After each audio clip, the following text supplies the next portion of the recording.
by manufacturers of stools, chair and tables. Yes. The materials and labor cost per unit are separated as follows. Material दे रखा stool के 60, chairs 90, table 300. It means ये per unit है, एक stool, एक कुर्सी और एक टेबल की है कीमत. उसी तरह से वेजेस दे रखी है पर यूनिट, हर एक वस्तु के अलग अलग, और प्रोडक्शन कितना हुआ ये बता रहा है. 900 of stools, 450 of chairs and 100 is table. Total factory overhead 33,000 और यही इसका प्राण है. इस प्रश्न की आत्मा यही है. ध्यान, केवल एक item. You are required to determine the works cost of each type of furniture after assuming that one table, ध्यान से, one table is equivalent to 4 stools and 2 chairs are equivalent to 1 table for the purpose of factory overhead allocation. कारखाना ऊपरी व्यय जो 33,000 दिया हुआ है उसका बंटवारा इस आधार पर किया जाएगा. किस आधार पर? ये मानते हुए कि एक मेज़ 4 स्टूल के बराबर है और 2 कुर्सियां एक मेज़ के बराबर है. पढ़िएगा और सोचिएगा, थोड़ा सा दिमाग पर जोर डालेंगे तो बात कुछ स्पष्ट हो पाएगी.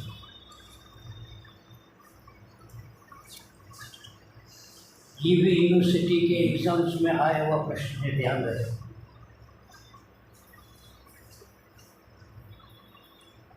केवल एक ही काम करना है, प्रोडक्शन ओवरहेड का बंटवारा तीनों में अलग अलग, बाकी कुछ भी नहीं है इस प्रश्न में.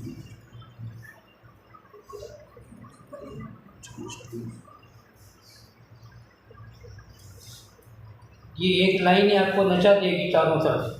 सर अपन प्रीवियस कॉस्ट जब निकालेंगे सब होगा तो उसमें फिर 33,000 जो ये अपन को फैक्ट्री कॉस्ट दिया हुआ है उसको अपन डिवाइड कर देंगे अलग अलग. हाँ, डिवाइड तो करेंगे अलग अलग. स्टूल के लिए कितना प्रोडक्शन, ये क्या है, फैक्ट्री ओवरहेड है. प्रोडक्शन फैक्ट्री ओवरहेड 33,000 जो है, स्टूल में कितना है, चेयर पर कितना होगा और टेबल पर कितना होगा. पर करेंगे कैसे?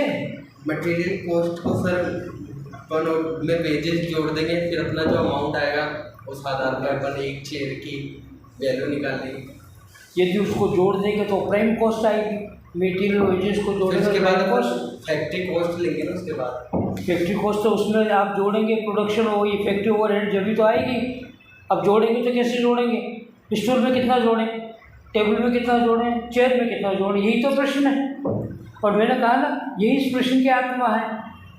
अब दरअसल क्या होता है कैंडिडेट, देखिए एक बात आपको बता दें, परीक्षा में जब हम जाते हैं तो पेपर देते हैं तो कहते हैं, फिर आपस में जब घर रूम से बाहर निकलते हैं, तेरा कैसे किया, मैंने ऐसे किया, उत्तर इतना है. हाँ किया तो मैंने वैसे, पर मेरे प्रोडक्शन ओवरहेड में गलती हुई तो 1 नंबर काट लेगा, 2 नंबर काट लेगा, 3 नंबर काट लेगा. 20 में से 3 काट ले, 17 नंबर तो आएंगे. मार्किंग ऐसे नहीं होता. जो जितना इम्पोर्टेंट पार्ट होता है उसके मार्क्स उतने ज़्यादा होते हैं. यदि 20 नंबर का सवाल है तो आपके मटेरियल के, वेजेस के 2 नंबर ले लीजिए, 4 नंबर, बाकी 15-16 नंबर केवल इसी बात के होंगे. और आप जब घर वहाँ से एग्ज़ाम से बाहर निकलेंगे तो एक गलत हो, बाकी तो पूरा सही है मेरा सवाल. 2 नंबर 5 नंबर काट लेगा, 15 नंबर तो मेरे पक्के हैं. अरे 15 नंबर पक्के नहीं है, 15 नंबर गए. कैंडिडेट ये गलती करता, इसलिए उसके जो मार्क्स वो सोचता है ना वो नहीं होते, कुछ और होते हैं. क्योंकि जो जितना इम्पोर्टेंट पार्ट होगा मार्क का एलोकेशन उतना ही उसका हाईएस्ट होगा. इस तरह से मार्किंग होती है एग्जामिनेशन में, ध्यान रखिएगा. इसलिए ये बड़ी गलती हुई, बड़े नंबर लूज़ किए आपने। मतलब प्रोडक्शन कॉस्ट के बारे में इसमें मेन पूछा गया तो सबसे ज़्यादा नंबर प्रोडक्शन कॉस्ट के मिलेंगे। प्रोडक्शन कॉस्ट का तो मतलब भैया सब होता है, प्राइम कॉस्ट होता है, फैक्ट्री कॉस्ट होता है, ऑफिस कॉस्ट होता है, वो सारी प्रोडक्शन कॉस्ट कहलाती है। परंतु प्रोडक्शन कॉस्ट तब निकलेगी जब मटेरियल जोड़ देंगे, वेजेस जोड़ देंगे और फिर प्रोडक्शन ओवरहेड को जोड़ेंगे, तीनों का अलग अलग, तब तीनों की कॉस्ट प्रोडक्शन कॉस्ट अलग अलग आएगी। अब वो अलग कैसे करें, यही तो प्रश्न है। 33,000 को कितना हम चेयर्स में, टेबल्स में, स्टूल में बांटें और कैसे बांटें? देखिएगा अब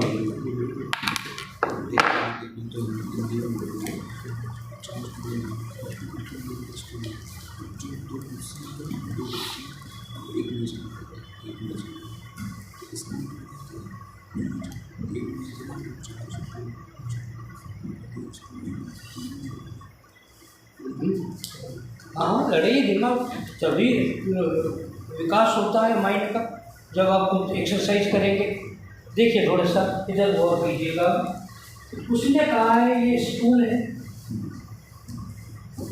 ये चेयर्स है और ये टेबल्स, ठीक है।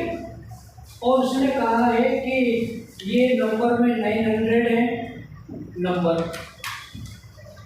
और ये है 450 और ये है 100।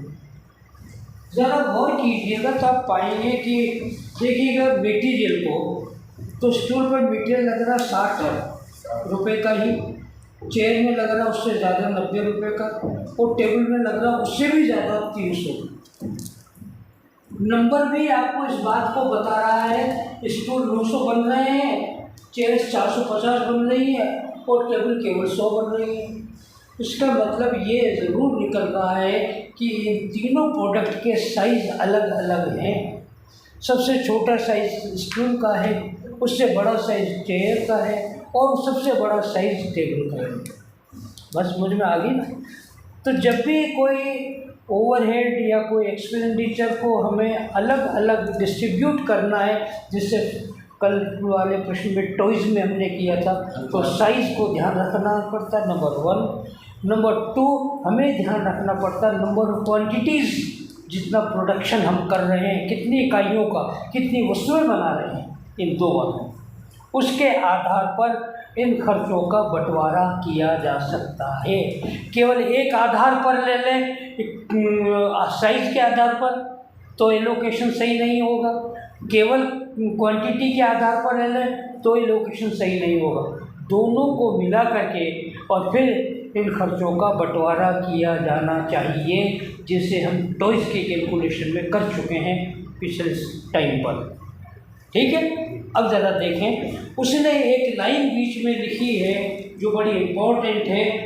बंटन के लिए आपको ये मानना है कि एक मेज़ 4 स्टूलों के बराबर तथा 2 कुर्सियां एक मेज़ के बराबर है।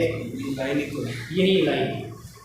अब जरा देखिएगा, इसको यदि हम गौर करके देखें तो वो क्या कह रहा है कि एक स्टूल, सॉरी एक table, sir mic, oh sorry, देखो तो अच्छा हुआ याद कई बार ये ध्यान से उतर जाती है। Thank you.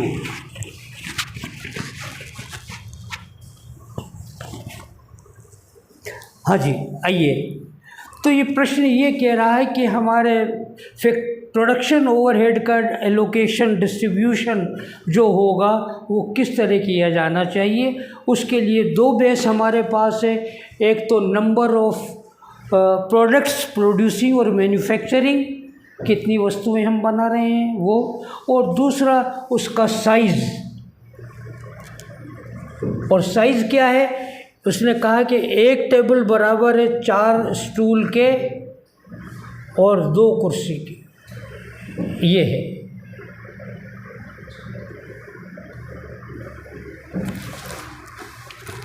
अर्थात 4 स्टूल बनाएंगे तो वो बराबर एक टेबल के जितना मटेरियल उसमें लगेगा, 4 गुना इसका मतलब ये हुआ कि the size of table is 4 times than the size of a stool.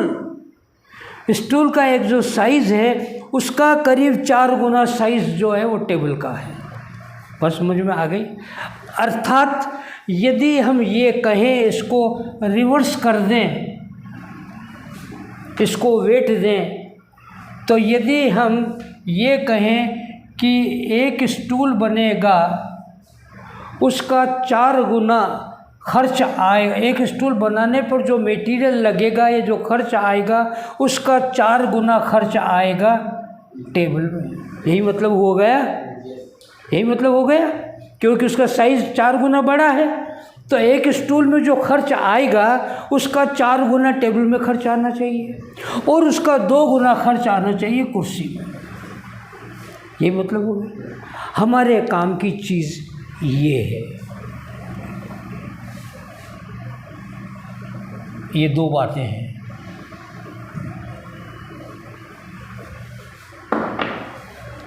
ये साइज़ इम्पोर्टेंस के हिसाब से हमारा कैलकुलेशन ही हो रहा है। एक स्टूल के 4 गुना टेबल और एक स्टूल के 2 गुना चेयर। क्लियर होगी बात आपके? अब यदि हम इसको गुणा करें आपस में तो ये 900 इंटू 900 इंटू 400। अब इसको हम यदि सिंप्लीफाई करें तो कॉमन ज़ीरो को हटा दें तो 9:4 प्रोडक्शन ओवरहेड इसमें डिस्ट्रीब्यूट होगा। जो फैक्ट्री ओवरहेड है 9, 9, 18, 4, 22 ये हो। बात समझ में आ रही है? नहीं हो तो पूछ लीजिए दोबारा, जो उतने बार आप चाहें। क्लियर हुई ना? यही हमने बेस लिया था तो इसका देख लीजिएगा, नंबर भी लिए थे और साइज़ भी लिया था। यही बेस यहाँ काम आएगा। ये अनुपात 9, 9, 4। अब यदि हम डिस्ट्रीब्यूट करें 33,000 को इंटू 9, 9, 18, 4, 22 9/22 बोलिएगा 13,500। ये 13,500 स्टूल के लिए, और फिर 33,000 into 9/22 again 13,500 for chairs, chair का है ना यही, एंड 33,000 इंटू 4/22 बोलिएगा इस टेबल का हम 6,000 26, 7, 33,000।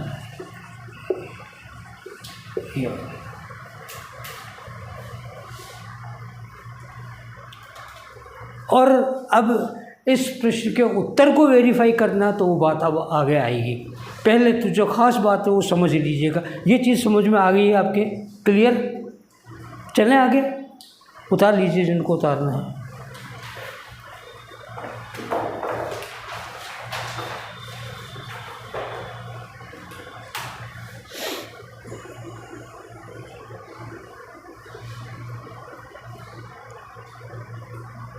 देखिए छोटा सा प्रश्न है, 3 आइटम दे रखे हैं।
हुआ? चलो आइएगा, अब बनाते हैं स्टेटमेंट। तो इसको नोट करके रखें, आपसे पूछूंगा फिगर, फिर ज़रूरत होगी तब चेक कर रहे हैं मैंने जो ये बात की है वो कितनी सही है या नहीं। Statement of cost,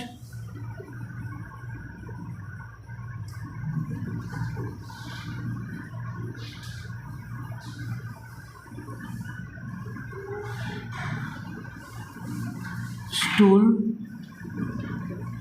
chairs and table.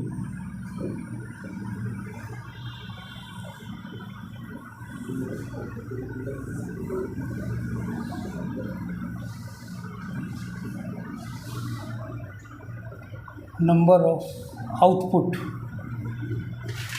उत्पादन की संख्या। स्टूल के दे रखे हैं 900, चेयर्स 450 एंड टेबल्स 100। ये संख्या है इसकी। ओके, आइएगा material.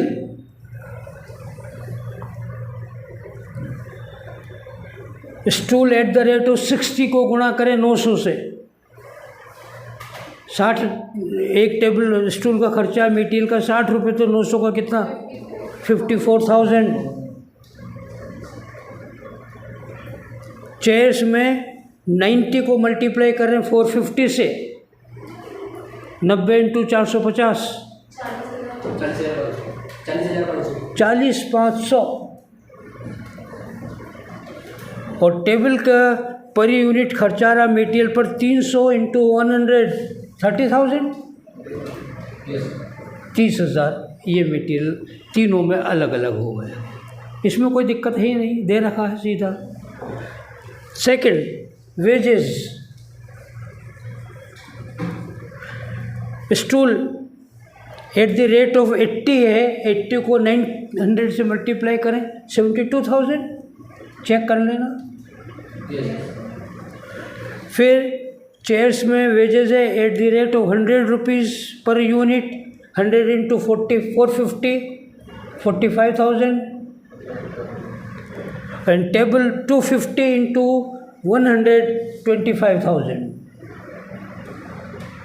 And this total comes to known as prime cost. ये मूल लागत आ गई।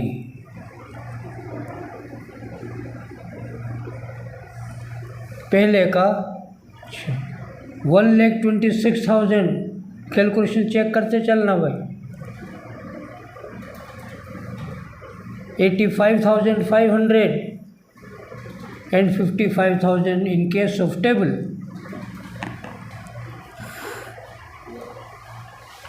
चलें आगे। अब प्राइम कॉस्ट के बाद फैक्ट्री ओवरहेड या प्रोडक्शन ओवरहेड। ये factory overhead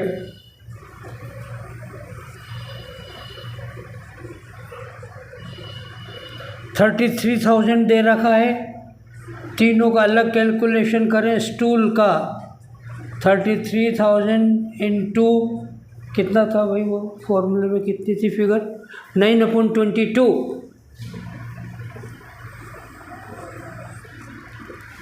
13,500। Chairs same amount,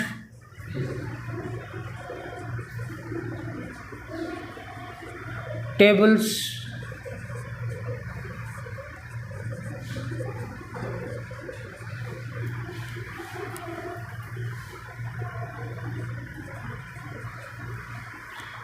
6,000।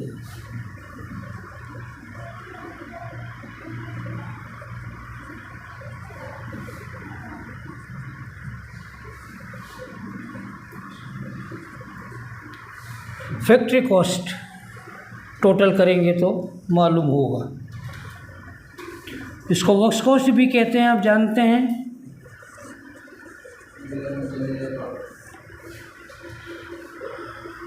पाँच 1,39,500। ज़रा चेक करने सवाल को कैलकुलेटर पर। कैलकुलेशन लेना कैलकुलेटर पर भाई। हाँ भाई 1,39,500 में भाग दे दें 900 का, बोलो। 155 मिल गया उत्तर। ओके 1,39,500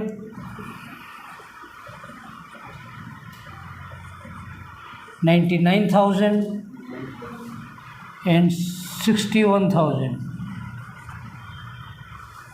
फिर लिखें कॉस्ट पर यूनिट, प्रति इकाई लागत। तो 1,39,500 में 900 का भाग दिया तो 155 बता रहे हैं आप। फिर 99,000 में 450 प्रति इकाई लागत। वही इसके टोटल कॉस्ट पे इनकी संख्याओं का भाग दे दो ना। 1,39,500 बटे हुए 900 इकाइयाँ, एक इकाई की कितना लागत है ये है। दूसरे में 99,000 डिवाइडेड बाई 450, बोलो 220। और थर्ड में 61,000 डिवाइडेड बाई 100, इट मेक्स 610। और तो चेक कर लें, यही आया टेबल का 610। ये देखिए है छोटा सा सवाल, पर परेशानी पैदा करने के लिए पर्याप्त है।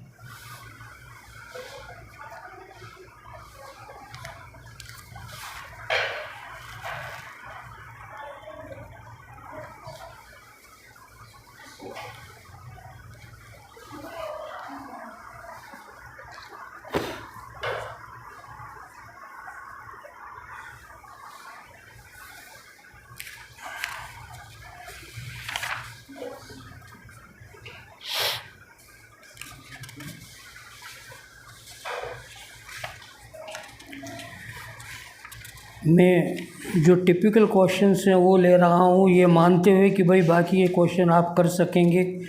आपके स्टैंडर्ड को देखते हुए मैं उन पर बात कर रहा हूँ, क्योंकि जिससे आपके क्वेश्चन नंबर चेक करते चलें। देखिए मैं बता रहा हूँ आपको,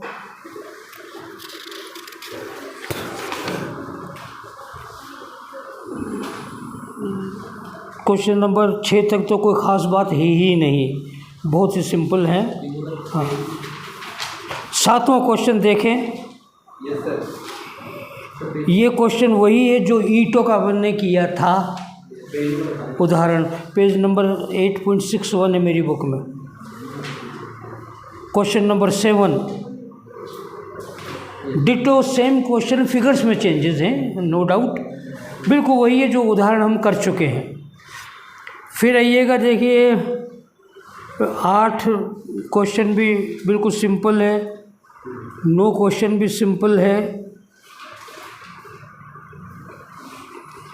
10वां भी बहुत सिंपल है, कोई दिक्कत नहीं होनी चाहिए मेरे दृष्टि से।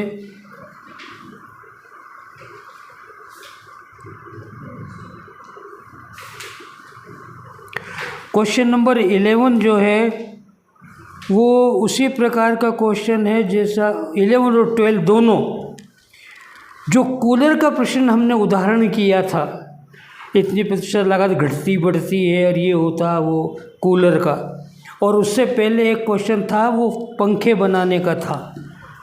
तो ये दोनों क्वेश्चन बिल्कुल सिमिलर उसी तरह के हैं, सेम।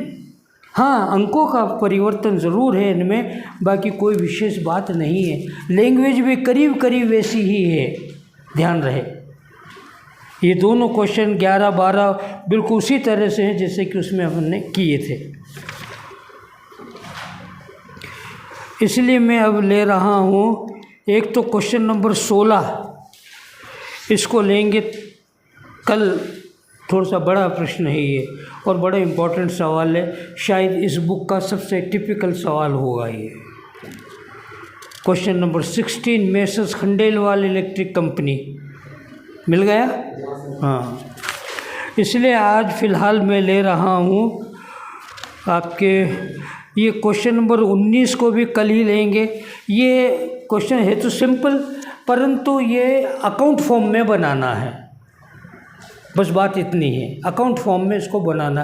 क्योंकि अभी हमने कोई क्वेश्चन नहीं, इसकी एक इलस्ट्रेशन भी है, या तो उसे ले लेंगे, ऐसे ले लेंगे कोई, ताकि अकाउंट फॉर्म में भी बनाने के लिए कहा जाए तो किस प्रकार से बना। अभी तक हम बना रहे हैं स्टेटमेंट, अब वो होगा अकाउंट फॉर्म में। यही बात अकाउंटिंग फॉर्म में किस प्रकार से रखी जाए, ये उससे रिलेटेड है। और फिलहाल एक इम्पॉर्टेंट बात कर रहा हूँ आपसे, और वो है क्वेश्चन नंबर 22। और बड़ी टेक्निकल बातें हैं ये, जिनको मैं टेकअप कर रहा हूँ। बाकी जो छोड़ रहा हूँ ये मानते हुए कि आपको समझ में आ गई होंगी या आ जाएंगी दूसरे प्रश्नों के आधार पर, क्योंकि वो हम कर चुके हैं इसलिए। पर जिस नेचर के क्वेश्चन टेकअप नहीं किए मैं उन पर बात कर रहा हूँ, थोड़े टिपिकल भी हैं नेचर से, उन पर बात कर रहा हूँ। इसमें 22, किसी एक उद्योगशाला में समान किस्म की वस्तुओं का उत्पादन किया जाता है। 400, 500, 800 दे रखे, फिर 800, 1000, 1600 मिला। इस पर बात कर रहे हैं। देखना, बड़ा प्रश्न ऐसा है कि जिसमें लैंग्वेज में आपको परेशानी पैदा कर सकता है, उसको समझना होगा क्या कहना चाह रहा हो।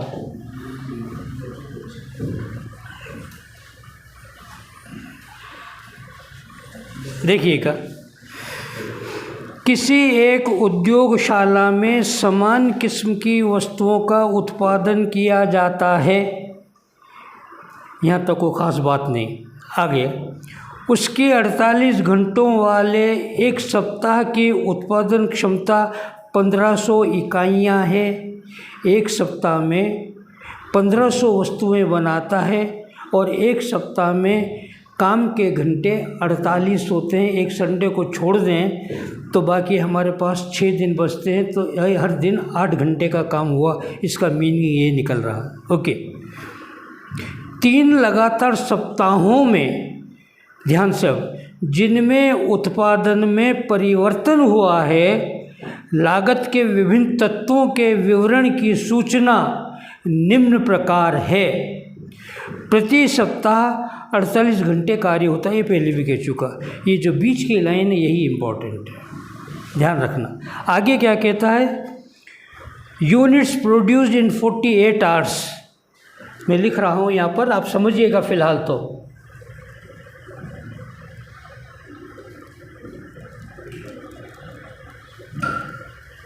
कितनी वस्तुएं बना रहा है, 400 पहले,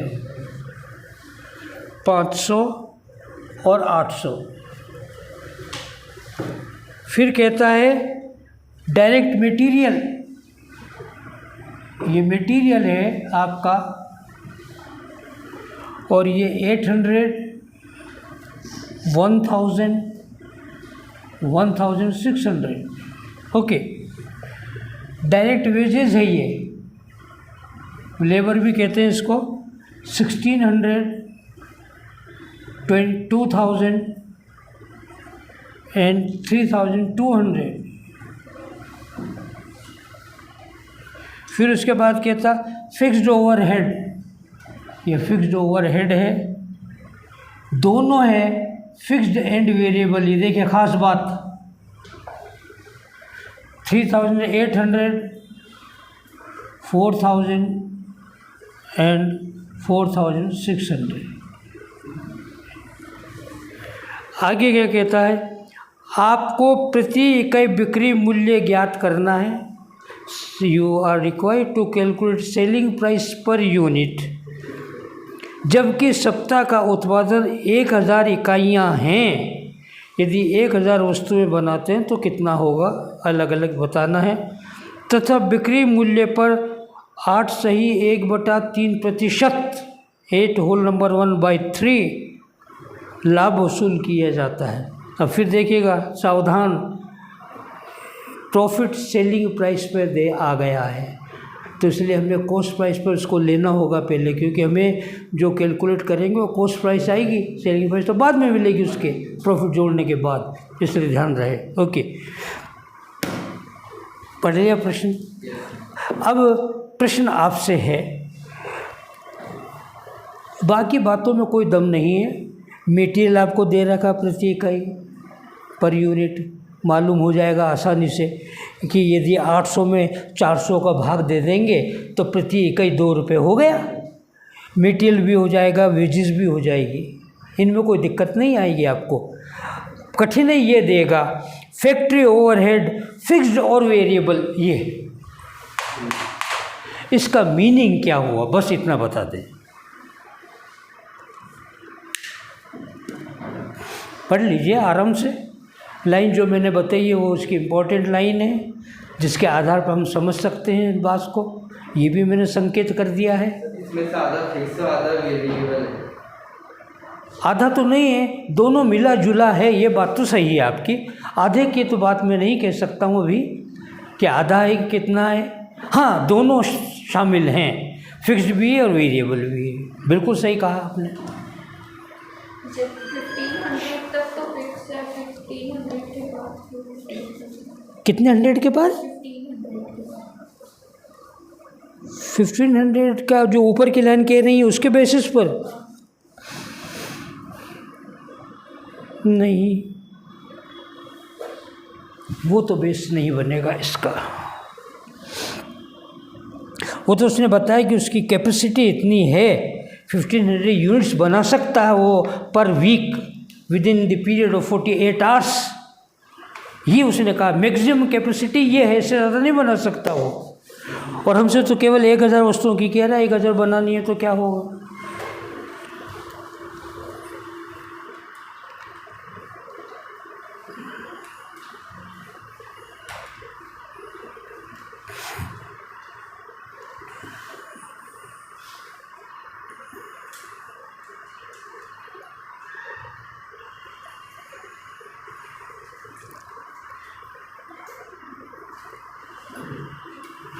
देखिए, हमने आपको बार बार कहा है कि ये बेसिक बातें हैं, इन बातों का ध्यान रखिए, इनको समझना ज़रूरी होता है।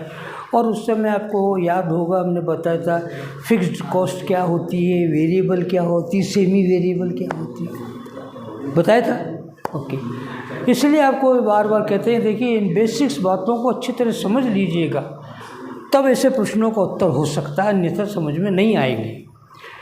बेसिक बात क्या फिर रिवाइज कर रहा हूँ। वेरिएबल एक्सपेंसेस वो एक्सपेंसेस होते हैं which are direct by nature, number 1।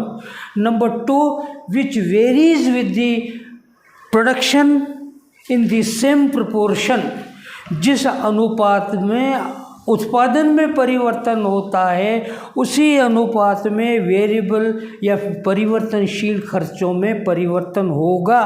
यदि उत्पादन बढ़ेगा तो उसी अनुपात में ये बढ़ेंगे और उत्पादन घटेगा तो उसी अनुपात में ये भी घटेंगे।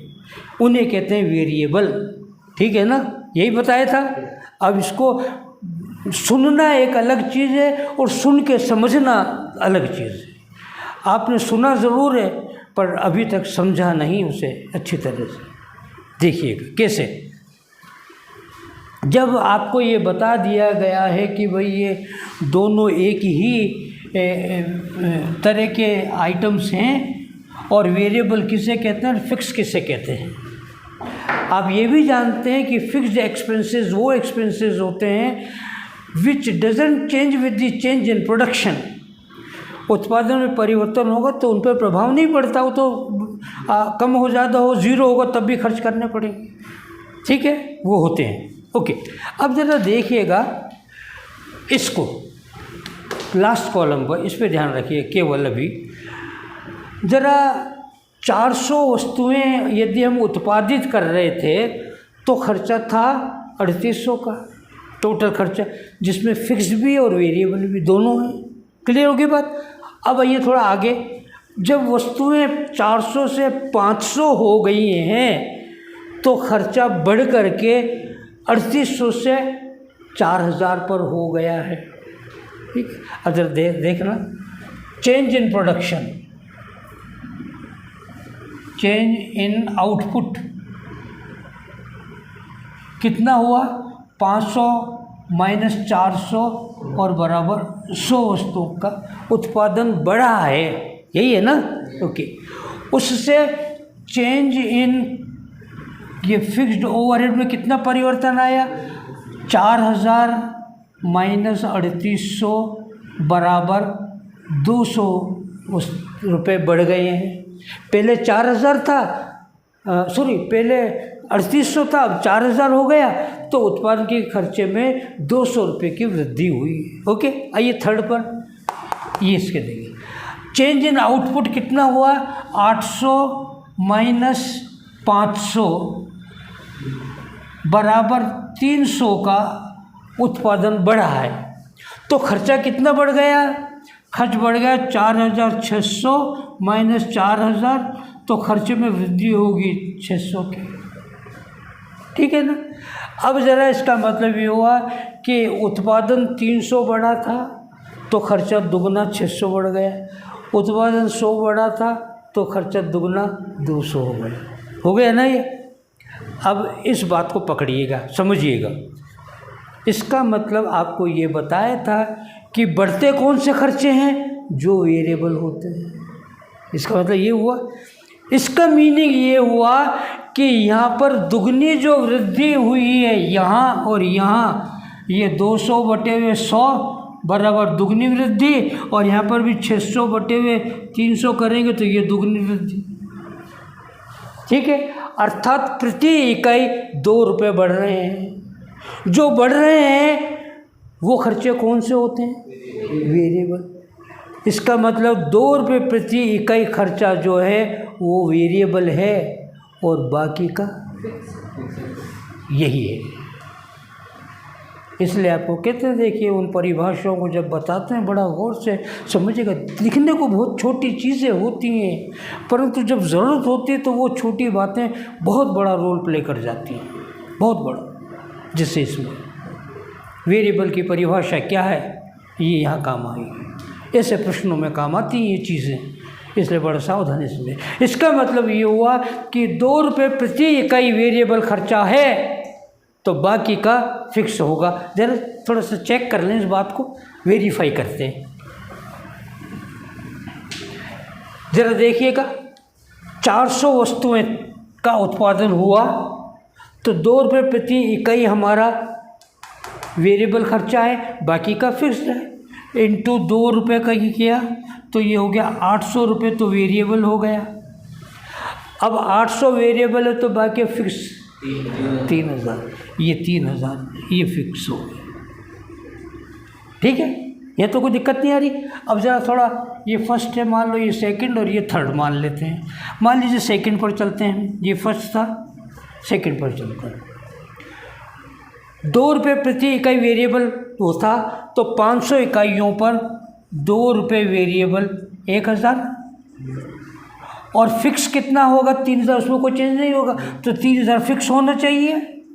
ये वेरिएबल तो फिक्स, तो क्या 4000 होता है क्या? ये देखिएगा 4000, ये वेरीफाई हो गया। इसका मतलब आपका जो एजम्पशन था, जो आपने सोचा था, वो बिल्कुल सही सोच रहे हैं कि 2 रुपये प्रति इकाई तो वेरिएबल है, बाकी का बैलेंस जो खर्चा है वो फिक्स है, क्योंकि फिक्स में कोई चेंज होता नहीं है। वो 200 बनाए, 400 बनाए, 800 बनाए, 1000 बनाए, वो तो जो का त्यों रहेगा। हाँ, वेरिएबल में परिवर्तन तो होगा, वो हम कर रहे हैं। यही है, ये उत्तर हो गया पूरा प्रश्न, है ना। अब आइएगा और क्या कहता वो देखिएगा। हाँ, उसने लास्ट में कहा है, जबकि आपको प्रति इकाई बिक्री मूल्य ज्ञात करना है, लास्ट लाइन, जबकि संभवतः का उत्पादन 1000 इकाइयाँ हों, तब यदि 1000 इकाइयाँ बनाएंगे तो बताइए खर्च कितना होगा, लागत कितनी आएगी, लाभ इसका ये जो बता रहा है वो जोड़ना है, और बताओ सेल्स कितनी होगी। ये तो सिंपल बातें हैं। फिर आइए तो ऊपर लिखें, ये उतार लीजिए आप, अभी मुझे ज़रूरत होगी आपसे पूछने के लिए। वो लिखे ना वेरिएबल 2 रुपये प्रति इकाई, बाकी फिक्स 3000 रुपये है, वो नोट कर लेना। मैंने मिटा दिया, मैं आ गया, गलती से मुझसे मिट गया।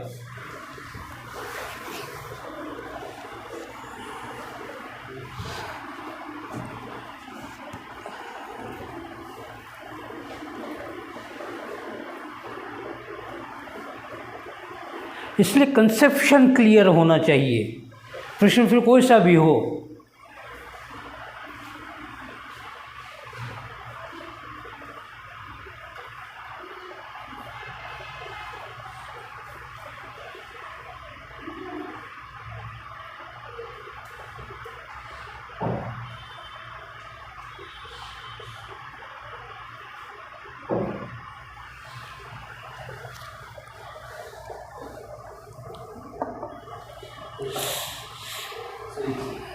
कर लीजिए, आराम से कीजिए। समझने में कोई जल्दबाजी नहीं, बिल्कुल आराम से समझिए।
हो गया सबका? Come on. Statement of cost for 1000 units. हमें तो केवल 1000 वस्तुओं के लिए बनाना है स्टेटमेंट। ये तो बाकी बेस्ट बनाने की बातें हैं जिसके आधार पर सवाल चलेगा। Statement of cost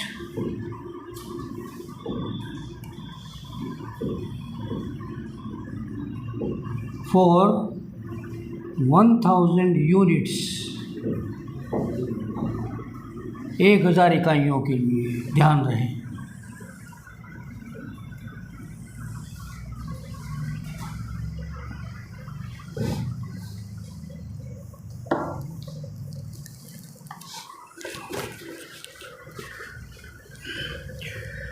direct material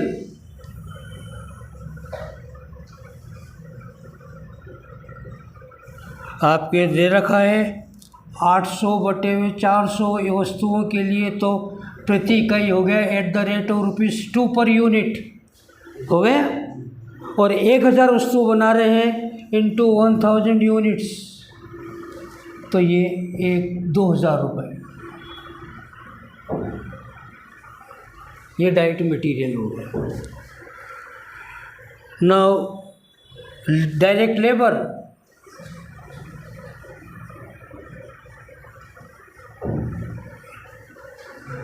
$1600 divided by 400 @4 rupees. ये 800 इकाइयाँ हैं, सॉरी 800 रुपये है मटेरियल का दे रखा प्रश्न में, चेक करें। और कितनी वस्तुओं के लिए उससे पहले दे रखा कॉलम में 400 इकाइयों के लिए है, तो 400 के लिए 800 रुपये खर्चा, तो एक के लिए कितने होगा? 400 को भाग दे दिए 800 में, 2 रुपये प्रति इकाई मटेरियल की लागत आ गई। ठीक है, उसी प्रकार से हम लेबर का ले रहे हैं। टोटल लेबर का खर्चा आया 1600 रुपये, चेक करें। और ये खर्चा है 400 वस्तुओं के लिए, तो 400 का भाग दिए तो रेट आ गई है 4 रुपये प्रति इकाई। और क्योंकि हमें 1000 वस्तुओं के लिए कहा गया है कि 1000 वस्तुओं पर कितनी लागत आएगी, तो ये हो गया 4000 रुपये। ये लीजिए, क्लियर होगी बात? चले, कम ऑन। उसके बाद आता है, बस ये कर लें total prime cost. Yes please. यहाँ पे जब 500 यूनिट प्रोड्यूस हो गया तब मटेरियल कॉस्ट कुछ और लग रहा है, डायरेक्ट लेबर कॉस्ट कुछ और लग रहा है। Divide 2000 by 500, it makes 4 rupees per unit. Just see, it is 4 rupees per unit. And again you can check it up. 3200 labor है, divide by 800, again it makes 4 rupees. Okay, वो क्योंकि ये तो पर यूनिट सेम रहेगा, direct sorry वो variable है, इसलिए हाँ, फिक्स्ड होता है तो उसमें चेंज आ जाता है। ये मैंने आपको उस दिन बताया था, इसलिए ध्यान रखिएगा कि प्राइम कॉस्ट के जितने भी आइटम्स होते हैं, मीट, direct material, direct labour, direct expenses, royalty etcetera, ये हमेशा पर यूनिट वेरिएबल होगा। मतलब हमेशा वेरिएबल होंगे, डायरेक्ट एक्सपेंसेस कहलाएंगे, हमेशा चेंज होगा ये, पर यूनिट सेम रहेगा, ठीक है। पर फिक्स कॉस्ट में ये नहीं होता, फिक्स कॉस्ट में चेंज हो जाता है। हाँ चले भाई, हर्ष कहें? Okay, come on, prime cost कर लें। 6,000 रुपये। नाउ फैक्ट्री ओवरहेड,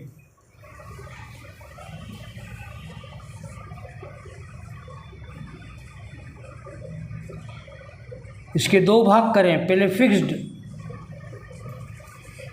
कितना था? 3,000 रुपये प्रति इकाई था, देखना चाहिए, सॉरी 3,000 रुपये था।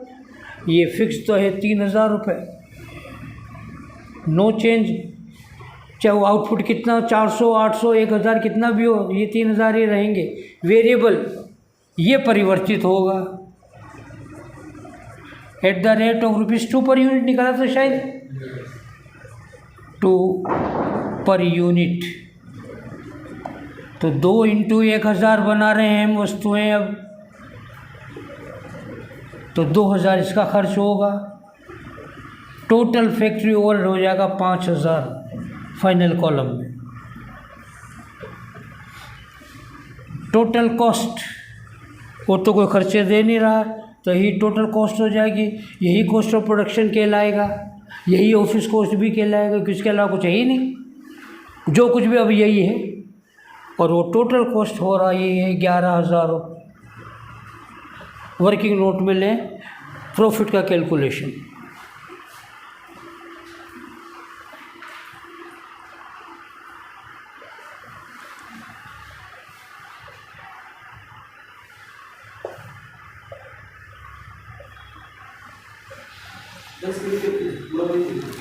नहीं, थोड़ा सा बात ही समझने की है इसमें, तो ये सब बड़े छोटे छोटे होते हैं।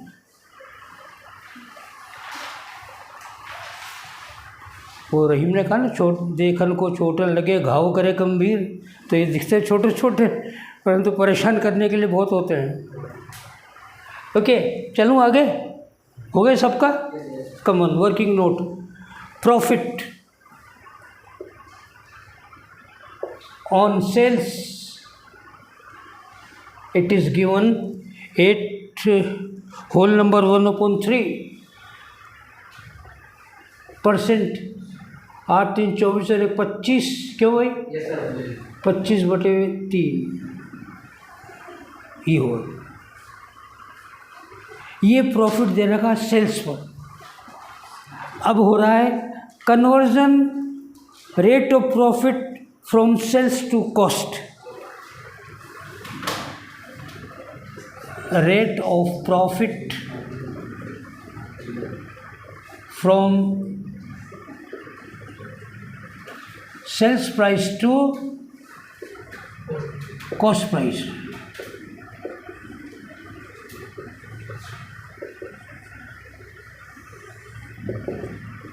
ये चेंज कर रहे हैं, सेल्स प्राइस की रेट ऑफ प्रॉफिट को कॉस्ट प्राइस पर लेकर आ रहे हैं, क्योंकि सेल्स हमारे पास है नहीं, कॉस्ट हमें मालूम हो गई है, इसलिए हम ऐसा कर रहे हैं। ओके, मान लीजिएगा सपोज सेल्स इज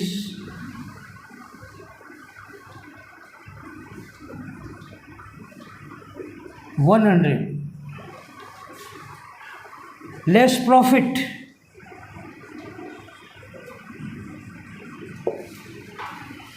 -25/3, इसको घटाएं, एलसीएम लेके घटेगा 100 - 25/3, और ये हो जाएगा 300 - 25, it is 275/3, and this will be the cost। भाई सेल्स में से प्रॉफिट घटाएंगे तो कॉस्ट आएगी ना, तो सेल्स में से प्रॉफिट घटा दिया, कॉस्ट आ गई, ठीक है। ओके,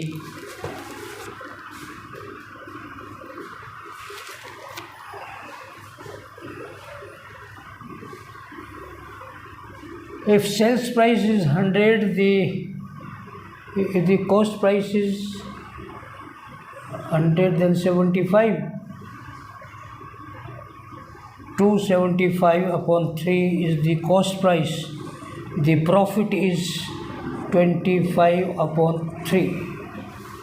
यदि कॉस्ट प्राइस 275/3 है तो प्रॉफिट है 25/3।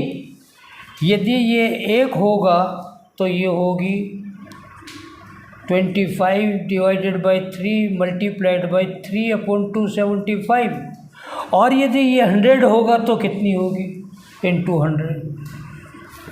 3 से 3 कैंसिल, 25 से कम 25 और 25 11 11 ही आता। It is 100/11। बोलिए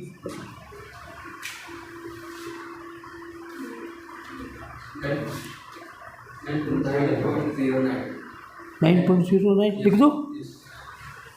9.09%। तो इसका मतलब ये हुआ सेलिंग प्राइस पे जो प्रॉफिट 1/3% है वो बराबर है कॉस्ट प्राइस के 9.09% के बराबर। ठीक है, ओके। अब देखिएगा यहाँ पर कॉस्ट पर, यदि कॉस्ट 100 है तो प्रॉफिट है 9.09। यदि 1 है तो 9.09/100। और यदि कॉस्ट 11,000 है तो कितना होगा?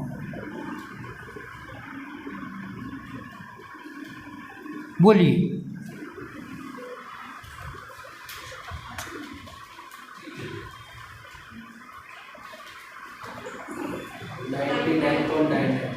99.99 केवल 100 रुपये।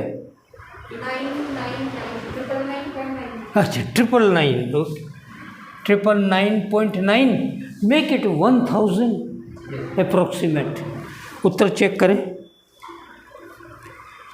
अच्छा ये तो प्रॉफिट पर यूनिट, ओके।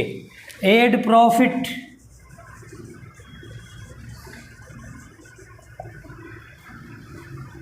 ट्रिपल 9.9 अप्रॉक्स 1000, ये 1000 रुपये प्रॉफिट हो गया।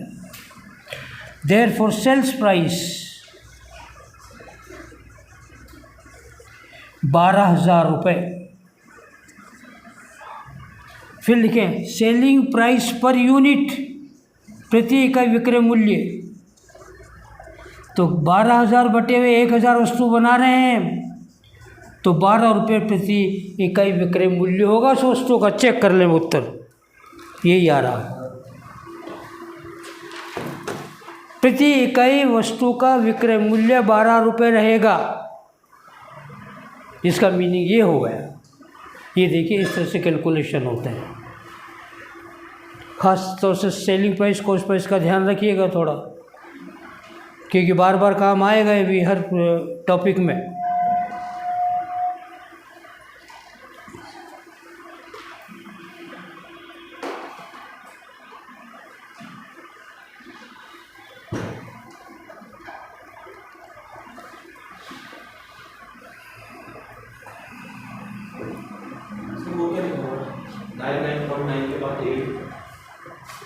ये इसके बाद 999.9 अप्रोक्स, लगभग अप्रोक्सीमेट। उसको अप्रोक्सीमेट करेंगे तो 1,000 लिखेंगे।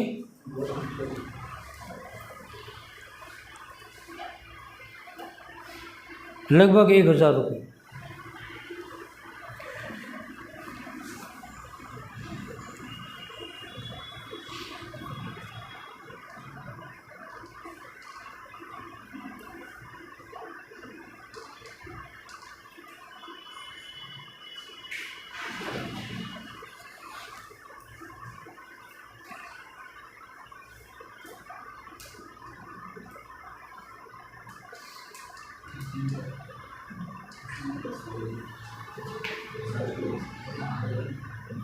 हाँ जी, कोई इसमें बात पूछनी हो आपको, कोई बात कहनी हो?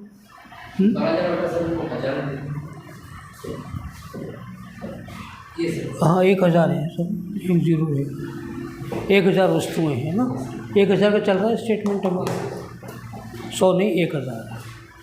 समझ में आ रही चीज़ें? कोई दिक्कत तो नहीं होती किसी को? नहीं सर।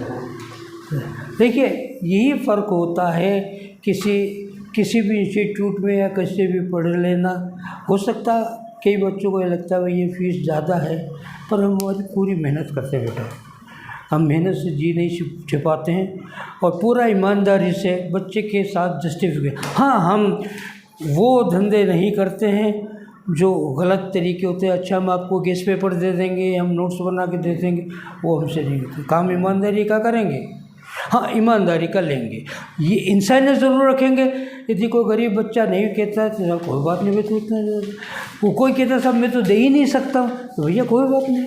हाँ, पर ईमानदारी होनी चाहिए व्यवहार में, बस हमें आपसे ज़्यादा कुछ नहीं कहना। पर हाँ, मेहनत में कहीं कमी हो तो आप हमें पर उंगली उठाइएगा, कहिए सब यहाँ पे आपने ये कर दिया, उसके लिए हम जिम्मेदार। I think it is sufficient for the day. कल हम बात करेंगे स्टैटिस्टिक्स में क्वार्टाइल्स पर बात हो गई है, पर अब कोई मिसिंग आइटम के क्वेश्चन से रिलेटेड होंगे वो करेंगे। कुछ कठिन प्रॉब्लम भी लेंगे 1-2 दिन तक लगातार, और इस पर बात करेंगे जो हमने अभी मार्क कराए हैं क्वेश्चन, उन पर वो थोड़ा टाइम लेंगे क्योंकि समझने के लिए बड़े क्वेश्चन है। हालांकि उनके आने की संभावना 99.9% नहीं होती है, परंतु मान लीजिए क्वेश्चन है कल को आप कहीं से आपने हमें ये तो बताया नहीं सबसे टिपिकल है, हम कैसे करेंगे इसको, तो वो बात नहीं रहनी चाहिए। Okay, thank you. Question number 16 16वां क्वेश्चन, पेज नंबर मेरी बुक में है 8.67। Messrs Khandelwal electric company A व बी श्रेणियों की परिमाप वस्तुओं का उत्पादन करती है।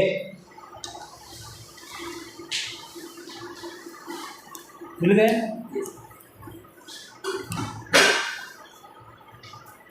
इसमें एक ही बात छोटी सी है जिसको समझना है, यदि वो समझ गए तो प्रश्न में दिक्कत नहीं होगी, वो नहीं समझे तो परेशानी पैदा कर देगा, और इसलिए इसे माना जा सकता है कि ये इस बुक का सबसे टिपिकल क्वेश्चन में से एक है। ध्यान रखिएगा। हालांकि थोड़ा बड़ा पड़ता है तो इसलिए संभावना कम होती है इससे प्रश्नों के आने की। मिल गया?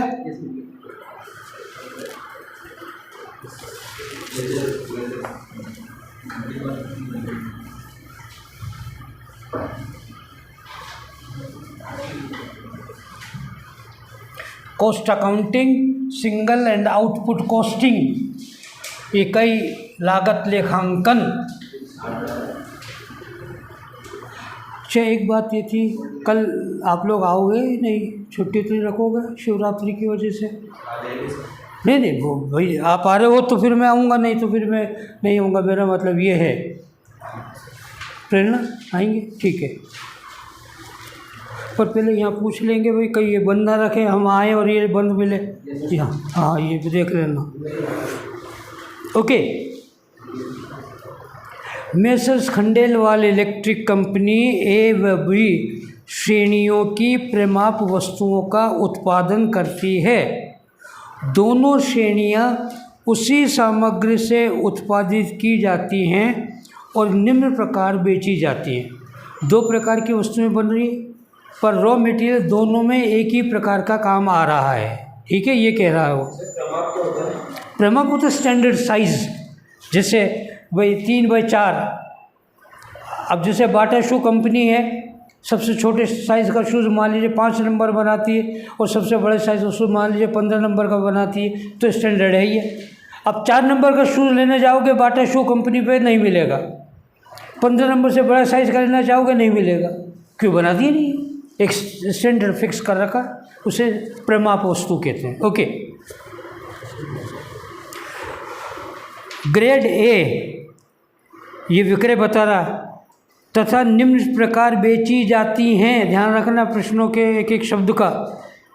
ग्रेड ए ₹300 पर डज़न, 300 रुपये प्रति दर्जन, अर्थात 12 वस्तुएं होंगी। ध्यान रहे, प्रति एक दर्जन में 12 होती है। ग्रेड बी 480 पर डजन।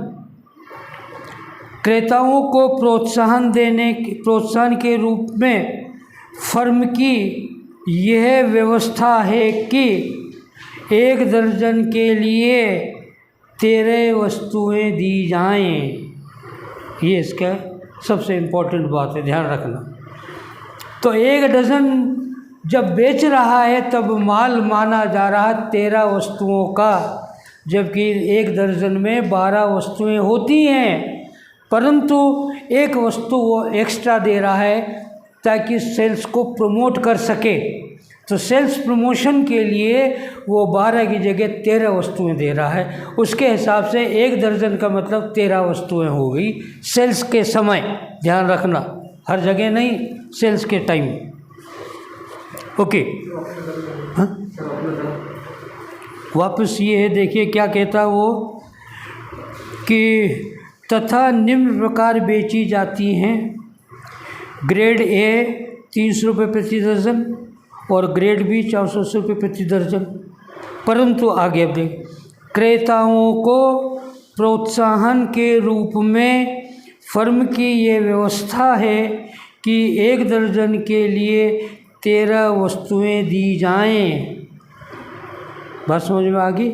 जब सेल करेगा तो सेल्स प्रमोशन के लिए, क्रेताओं को उत्साहित करने के लिए वो 12 की जगह 1 वस्तु एक्स्ट्रा 13 देगा, 12 नहीं, वो 13 वस्तुएं देगा। जबकि 1 दर्जन में 12 वस्तुएं होती हैं और उसके पॉइंट ऑफ व्यू से सेल्स के लिए वो 1 दर्जन में 13 वस्तुएं देगा। उसके हिसाब से दर्जन 12 का नहीं 13 का माना जाएगा। बात समझ में आ गई?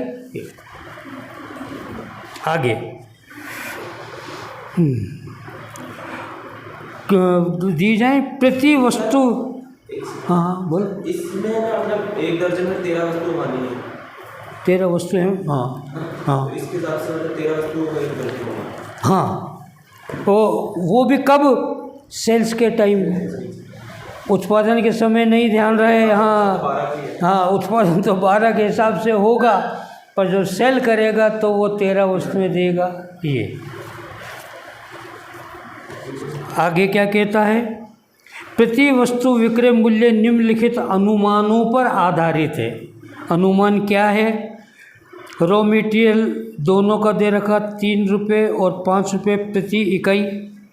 ध्यान रहिए, प्रति इकाई है। डायरेक्ट वेजेस 10 रुपये और 15 रुपये प्रति इकाई है। वर्क्स ओवरहेड प्रति इकाई 5 रुपये और 7.5 रुपये है। वर्क्स कॉस्ट 18 रुपये हो गई और 27 रुपये 50 पैसे है। Administrative, selling and distribution overhead दोनों का अलग अलग दे रखा प्रति इकाई। टोटल दोनों का अलग दे दिया प्रति इकाई।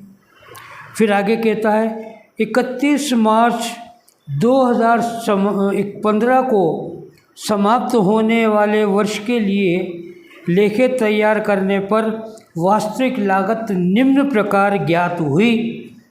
अब ये वास्तविक पहले दिए अनुमान, ध्यान रखना, वो अनुमान है और ये वास्तविक है। रॉ मटेरियल यूज्ड दोनों का दे रखा अलग अलग। लेबर दोनों की अलग अलग दे रखी है। वर्क्स एक्सपेंसेस दोनों का कंबाइंड दिया है। टोटल 1,12,440 अलग अलग नहीं है, आपको अलग करना है। फिर कहता है administrative and selling and distribution expenses, ये भी कंबाइंड दिया है।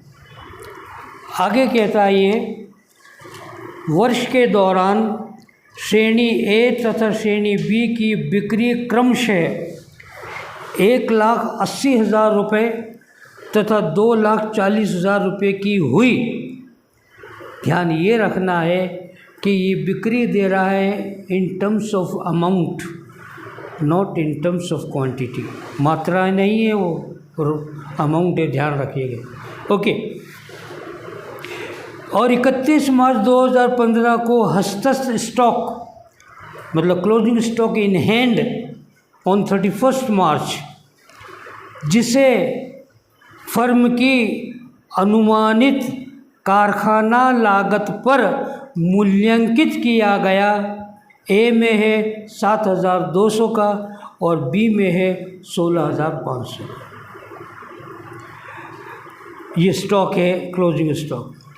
वर्ष में निर्मित प्रति वस्तु का लागत मूल्य दिखाते हुए स्तंभाकार रूप में वास्तविक लागत सूची बनाइए। कॉस्ट शीट या स्टेटमेंट ऑफ कॉस्ट आपको बनाना है।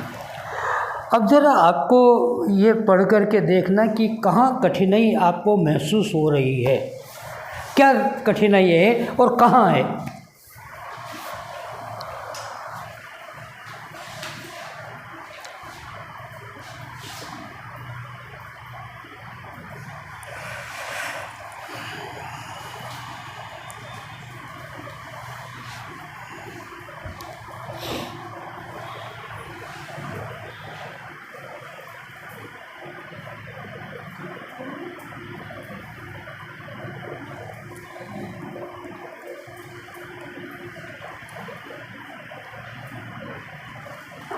कुछ नहीं रख दो, यहाँ पर क्यों परेशान होती हो।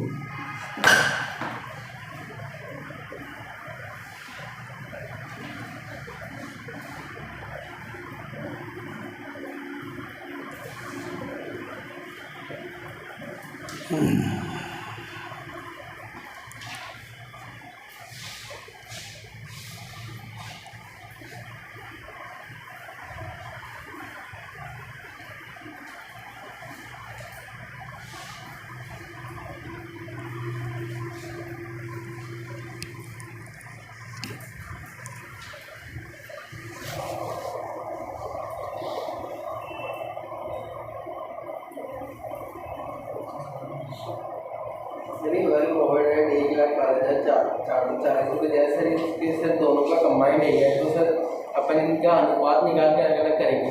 हाँ, उसने ज़रा हिंट दे रखा उस तरह से। वैसे हिंट नहीं दे रखा तो आप अपनी इच्छा से कर सकते हैं, पर इसने बुक में हिंट दे रखा। नीचे देखिएगा, works expenses allocated in proportion to wages and other expenses in proportion to works cost. तो उत्तर यदि मिलाना है तो इसके आधार पर आप चलेंगे तो उत्तर मिल जाएगा, परंतु आप कोई अलग आधार मान सकते हैं, कोई दिक्कत नहीं है। और कुछ भी नहीं कह रहा तो अपना आधार कुछ भी मान सकते हैं, तो इस स्थिति में उत्तर डिफरेंट हो जाएगा। परंतु इस उत्तर को मिलाना चाहते हो कि भाई हमने टैली कर लें ताकि दूसरी कोई गलती नहीं हुई हो, इसके लिए तो हम इसको आधार मान सकते हैं, इस आधार पर बढ़ जाएगा, वो भी दिक्कत नहीं होगी।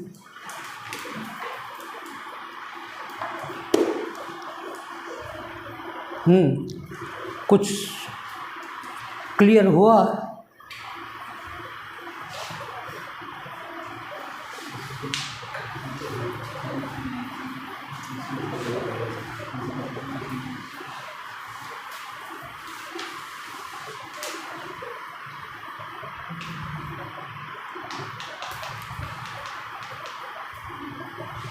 सर एक बार नीचे दो। हाँ बोलो। 31 मार्च 2015 को जो क्लोजिंग स्टॉक है उससे फर्म की अनुमानित कारखाना लागत में हाँ है ना, ये पर रहा, मूल्यांकित किया गया। ये कारखाना लागत अनुमानित, ये रहा अनुमानित, ये है अनुमानित, और ये कारखाना लागत मतलब 18 रुपये और 27 पैसे मूल्यांकित किया गया। इस पर मूल्य बिल्कुल सही।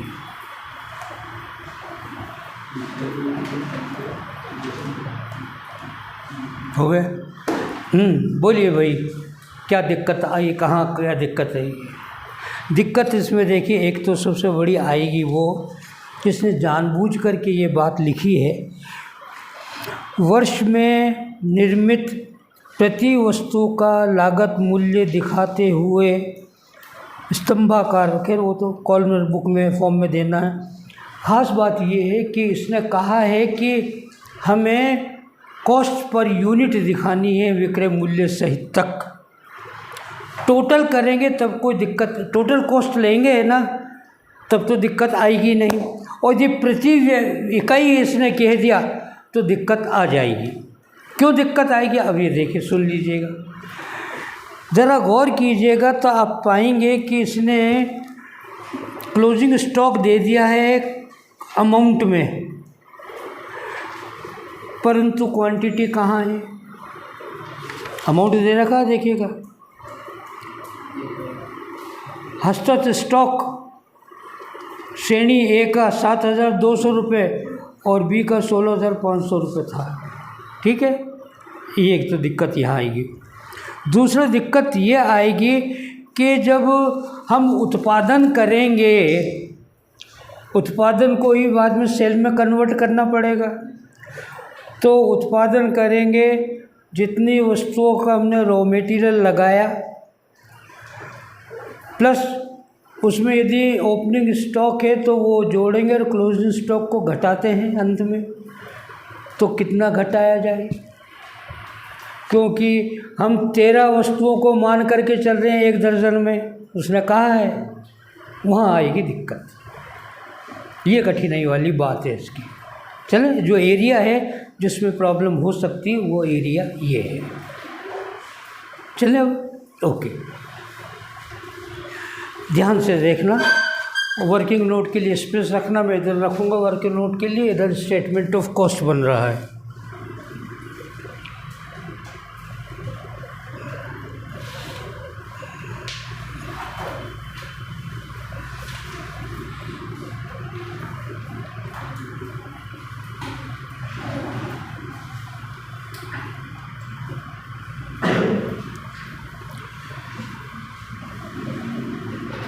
ए के लिए और बी के लिए अलग अलग।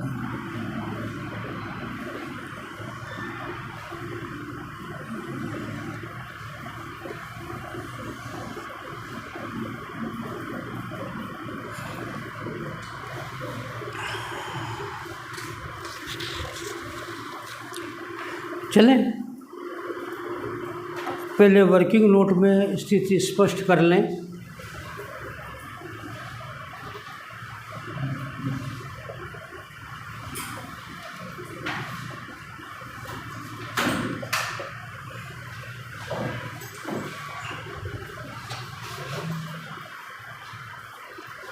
वर्किंग नोट थोड़ा अलग बनाइएगा। स्टेटमेंट के लिए 8-10 लाइनें पर्याप्त होंगी मेरे ख्याल से, 10-15 लाइनें, बाकी के स्पेस को आप यूज़ कर सकते हैं वर्किंग नोट के रूप में। करें शुरू, कम ऑन। सेल्स कह रहा, देखिएगा ज़रा सेकंड पैराग्राफ की, उसमें during the year sales proceeds A 180 और 240, ये बी और ये ए। सेल्स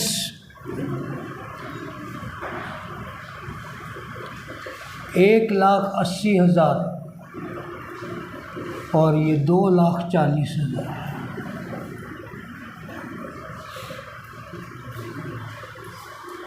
इसमें क्वांटिटी का कॉलम भी बना लें ताकि हमें दिक्कत नहीं हो समझने के लिए। ये इसकी क्वांटिटी ए की मात्रा और ये क्वांटिटी बी की, और ये अमाउंट हो जाएगा रुपीज़, ये रुपीज़।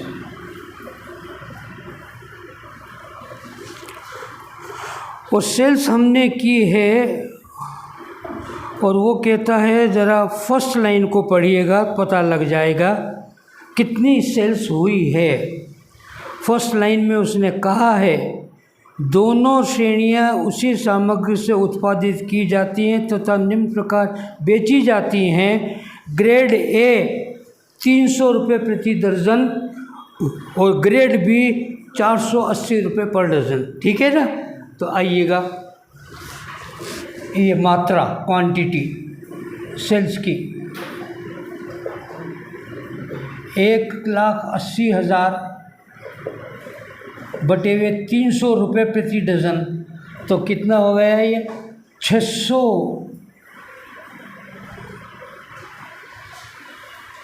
क्यों 600 हो रहा? चेक कर लेना।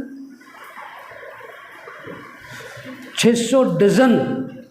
अब उसमें 13 होती है वो बात अलग, अभी बाद में लेते हैं उसे। ये 600 डज़न और 2,40,000 में भाग दें हम, इसका विक्रय मूल्य 480।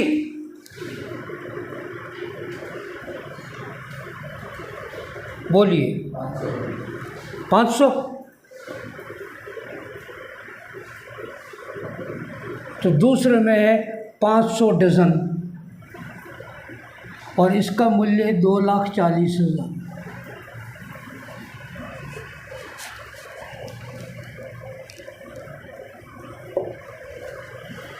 $600 डज़न और 500 डज़न वस्तुएं हो गई।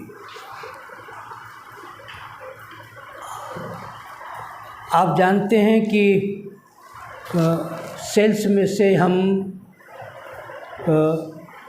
जो क्लोजिंग स्टॉक है उसे, जिसे मान लीजिएगा ये प्रोडक्शन हुआ हमारा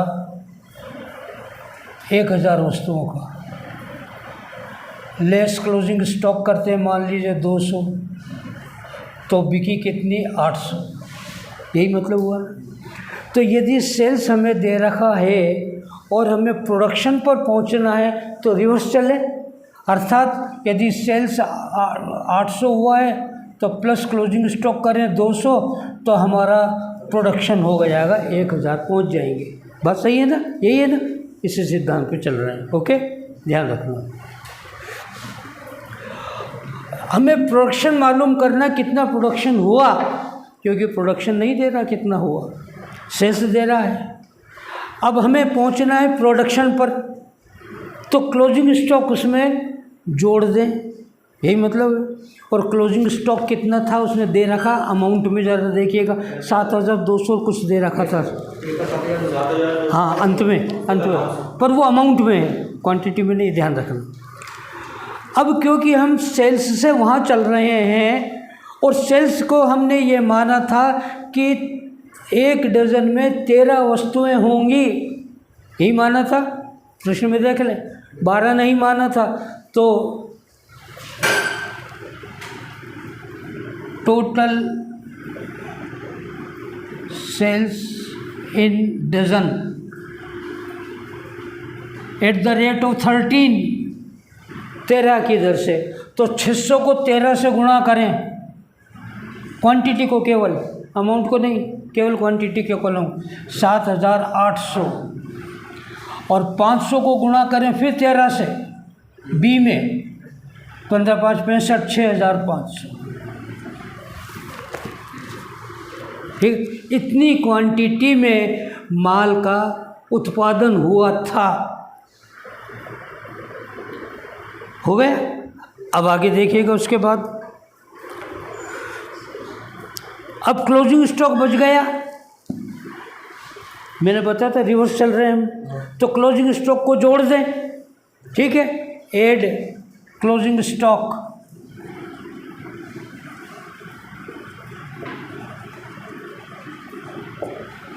ए का ध्यान रखना, 7,200 रुपये में है, वो ध्यान रखिए, अमाउंट में दे रखा, परंतु उसमें पढ़िएगा उसने ये कहा कि इसका मूल्यांकन अनुमानित कारखाना लागत पर किया गया है। Just check up please, stock का मूल्यांकन लास्ट पैराग्राफ में, क्लोजिंग स्टॉक ऑन 31 मार्च मतलब क्लोजिंग स्टॉक, उसका मूल्यांकन वैल्यूएशन हुआ है on the basis of the works cost, estimated works cost, अनुमानित कारखाना लागत पर किया गया है। और जस्ट पहला पैराग्राफ में देखिए अनुमानित कारखाना लागत दे रखी है, ग्रेड ए में देखिए 3, 10, 5 और 18, तो अनुमानित कारखाना लागत 18 रुपये हो गई पहले में, और दूसरे में होगी 27 रुपये 50 पैसे, यही बात है। आइएगा 7,200 बटे हुए 18, तो कितने यूनिट या कितनी इकाइयाँ हो गई, 18 चौक 72, 400 इकाइयाँ। तो इसमें 400 प्लस कर दें 7,800 में, तो वस्तुओं का उत्पादन हो गया 8,200 इकाइयाँ। ये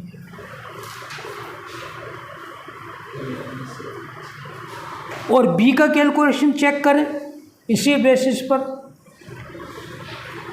बी में उसने कहा कि हमारा जो क्लोजिंग स्टॉक है वो 16,500 रुपये का है, 16,500 अगेन इन रुपीज़, ये 16,500,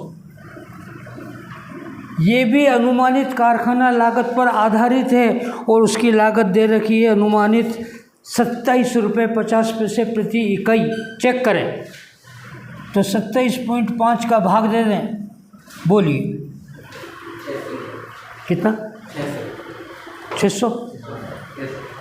6 5 30, 6 4 6 2 12, यस 600 यूनिट्स।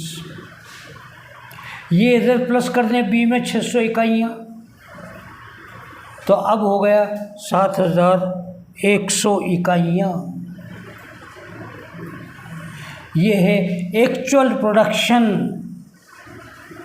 एक्चुअल आउटपुट इन यूनिट्स।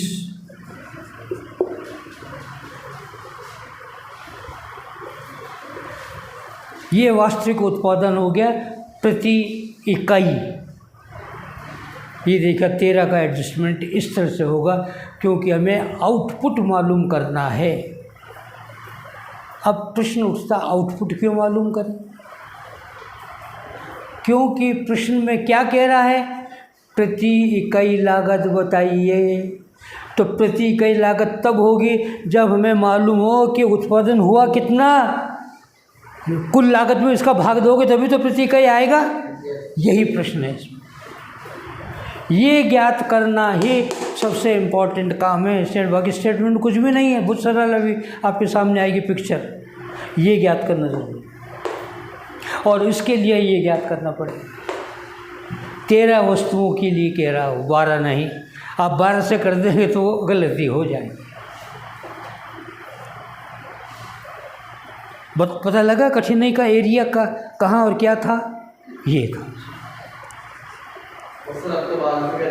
हाँ जी, अब तो क्या स्टेटमेंट बनेगा सीधा, कुछ नहीं करना ही नहीं है। यहाँ तक कोई प्रश्न नहीं है आपका। चलो आगे। ये हुआ एक्चुअल आउटपुट इन यूनिट्स, इकाइयों में, ताकि इसके बेसिस पर हमें प्रति इकाई लागत मालूम कर सकें। करें शुरू। आइए स्टेटमेंट ऑफ कॉस्ट। अब चलें सेकंड पैराग्राफ में। 31 मार्च 2015 को समाप्त होने वाले वर्ष के लिए लेखे तैयार करने पर वास्तविक लागत निम्न प्रकार ज्ञात हुई। हमें ये इस पर लेना। अब अनुमानित पर नहीं चलना में, वो तो केवल क्लोजिंग स्टॉक के कैलकुलेशन के लिए ज्ञात की गई थी, उसी के लिए था ये, बाकी के लिए नहीं है, ध्यान रहे। आइए रॉ मटेरियल।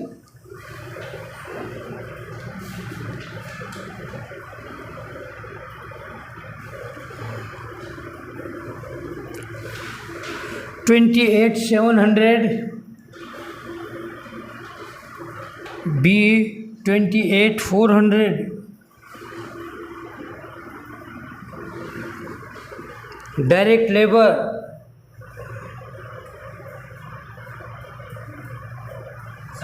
हाँ जी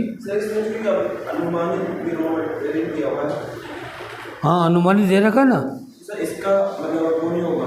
अब वो हो गया ना क्लोजिंग स्टॉक में, बस इसके लिए था वो। यही इस प्रश्न की खूबसूरती है कि कोई बात किसके लिए कह रहा है, कोई बात किसी और के लिए कह रहा है। डायरेक्ट लेबर ए में 73,800, बी 1,13,600। टोटल करें प्राइम कॉस्ट आ जाएगी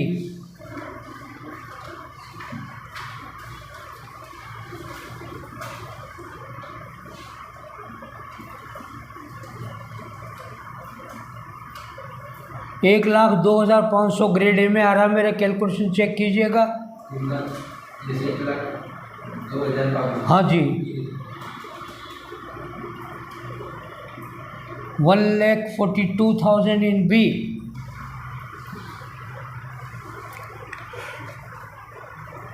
वर्क्स ओवरहेड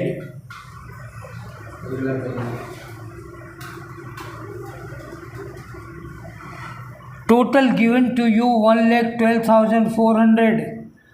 हम अपने प्रश्न को चेक करने के लिए इसके हिंट के आधार पर चल रहे हैं और इसने हिंट दिया है कि इसको हमें लेना है वेजेस पर। नीचे ब्रैकेट में लिख रहे हैं इन प्रोपोर्शन ऑफ वेजेस, मजदूरी के अनुपात में, और मजदूरी है 73,800 अनुपात 1,13,600। 2,0 हटा दो, बोलो भाई। एक ही हो जाएगी, 8 से 14 4 1 4 3 7 7 और 1 8 1।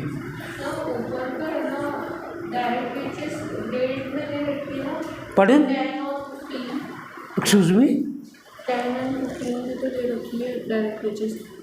ये तो एस्टिमेटेड है, एक्चुअल तो ये है ना। हाँ, एस्टिमेटेड को नहीं लेना। Estimated was only for the purpose of the calculation of closing stock, उसने पहले कह दिया है, लास्ट में देखिएगा। उसे नहीं लेना हमें एस्टिमेटेड को, एक्चुअल को लेना। अब तो हम एक्चुअल काम कर रहे हैं, चले। हाँ जी, बोलिए साहब। ये 738 इंटू 1,12,400, बोलिए इसका कैलकुलेशन। ये चेक कर लेना भाई, मेरे कैलकुलेशन ओरल हैं। 73,800 अनुपात 1,13,600 का बना 1874 में से 738 ए का है, बी का कितना होगा 1,12,400 में, बोलिए। इसको ये कहता है कि कारखाना ऊपरी हुए 1,12,400 को मजदूरी के अनुपात में बांटो। ये मजदूरी का अनुपात, कॉमन 0 हटा दिया, इन दोनों का टोटल किया 1874 ही आता है कि चेक कर लेना। 1874 में से इसका 738 है, बी का कितना होगा, कितना? 44,264। देखो भाई चेक करो, 44,264 बता रहे हैं। बी का 1136 बटे में 1874 इंटू 1,12,400 बी का आएगा, बोलो।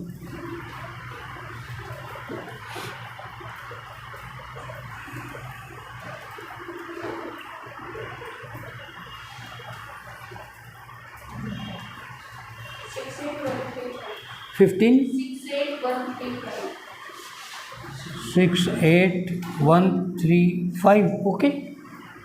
135 वाला कहाँ आ रहा है, टेली का 7, तो उसको ब्रैकेट 6।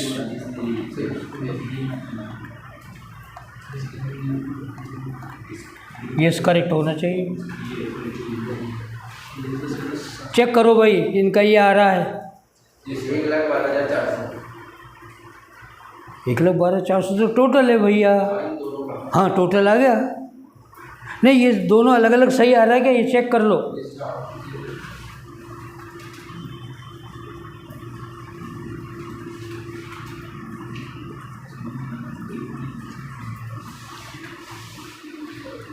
चेक कर लेना भाई, हो सकता है एक दूसरे से कोई गलती हो रही हो तो परेशानी ना हो बाद में।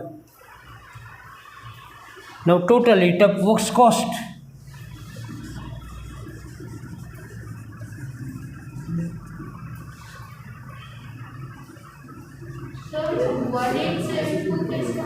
pardon?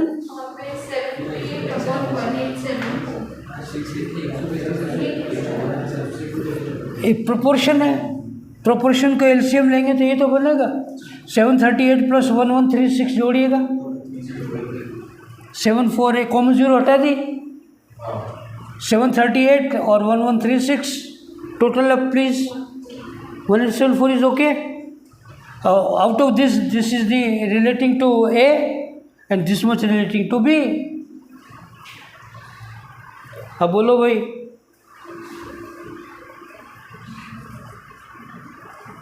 $1,46,764 the works cost of grade A। हाँ जी, ये 0.7 आ रहा तो हमने 6 कर लिया। 35 आ रहा था उसको 36 करेंगे। हाँ, 35.7 आ रहा था उसको 36 कर लिया। अप्रोक्सीमेट किया है ताकि टोटल मिल सके, नहीं तो फिर एक का डिफरेंस आ जाएगा आपके।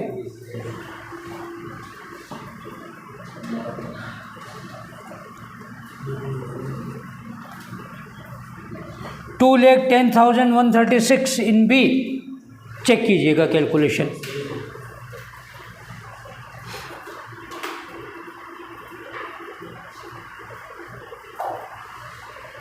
ठीक है, क्यों भाई कैलकुलेशन ठीक है? कहो प्रेरणा, ठीक है कैलकुलेशन, चलें आगे, कम ऑन। सर जीरो तो हटा देते सर, पर सर इन दोनों का टोटल है सर, ये 1800 ये हाँ जो इनका टोटल है ना सर, इसका टोटल 738 1136, हाँ दोनों को जीरो हटाने के बाद ही टोटल आएगा 1874। चेक कर लो आप कैलकुलेशन पर, इसीलिए मैं रुक करके आपसे कहता हूँ भी चेक कर लो, और अपने खुद कैलकुलेशन करोगे तो सेटिस्फेक्शन मिलेगा। एक दूसरे की कॉपी कर लोगे तो पता नहीं लगेगा। आप खुद कीजिए अपने कैलकुलेशन, ये मैं बार बार कहता हूँ।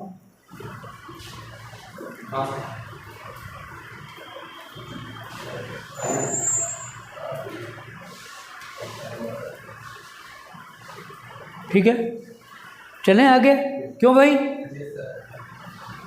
Come on. मैं वर्किंग नोट घटा रहा हूँ, सबने नोट कर लिया होगा।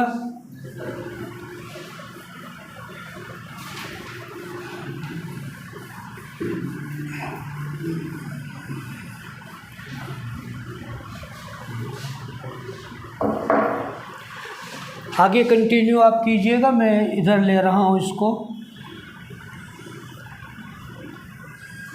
ये वर्क्स कॉस्ट अभी आ रही है 1,46,764 और बी में आ रहा है 2,10,136। ये ए और बी का है वर्क्स कॉस्ट। ठीक है, अब उसके बाद ये कहता है next, administrative selling and distribution expenses. Administrative selling and distribution overhead, और वो है 53,540, 53,540, और उसका डिस्ट्रीब्यूशन देखिए हिंट में क्या कहता है।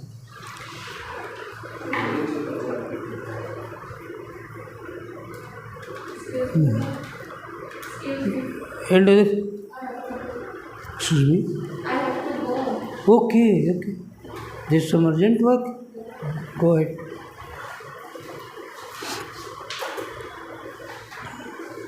ये कहता है हिंट में देखिएगा, and other expenses in proportion to works cost, इसको कारखाना लागत पर बांटना है, और कारखाना लागत है ये इन प्रोपोर्शन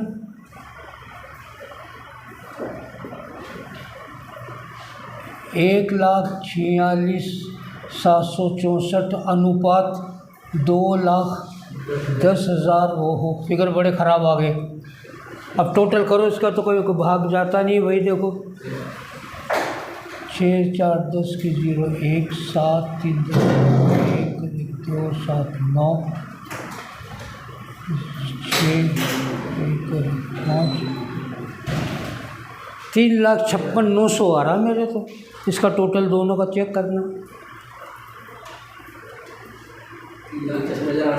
है। 900 आ रहा है यार, क्या बात कर रहे हो? 6 4 10 0 आता लास्ट में, सही है। ए का इसमें से ए का हिस्सा 1,46,764 इंटू 53,540 में से कितना होगा बोलिए?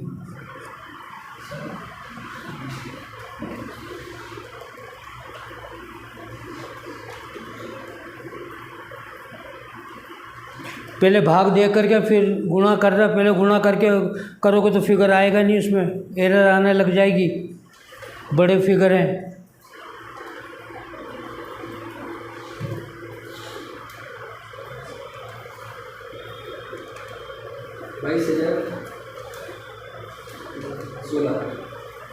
22,016 लिख दूँ?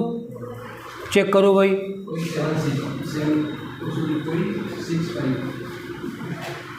0.65 आ रहा, तो 17 कर दूँ क्या?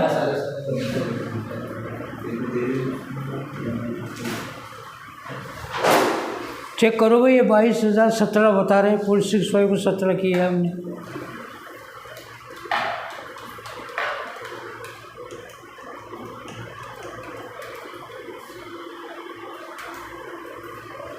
बी का आएगा इस तरह से।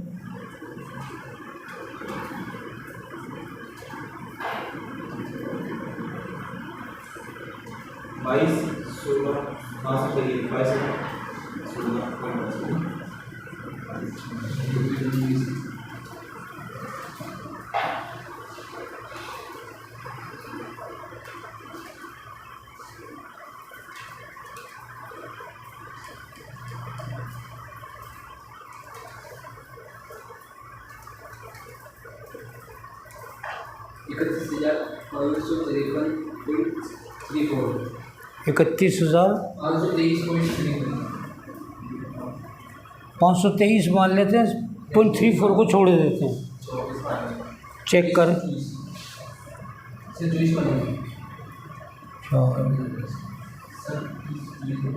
सही आना चाहिए, ठीक है। बोलो भाई, सही है? ओके। अब ये दोनों इसमें अलग अलग लिखे हैं। ए में 22,017, 31,523 टोटल कॉस्ट।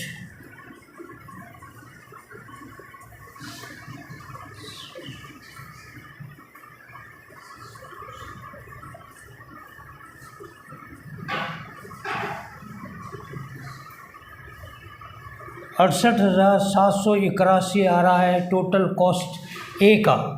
बी